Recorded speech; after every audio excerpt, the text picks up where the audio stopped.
May dalawang ipis, oh. Wala, ano kayang ginagawa nila dyan?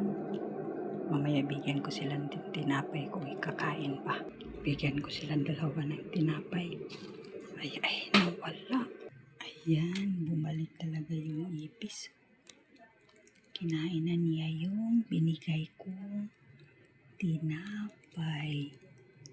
Hala, gutom siguro to. Hindi niya alam na binibidyohan ko yung ipis. Ayan, panay kain niya ng tinapay. Siguro gutom din tong ipis na to, ah.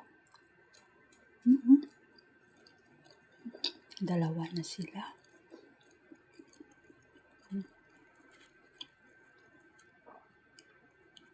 Nagugutom yung dalawang ipis. Alam.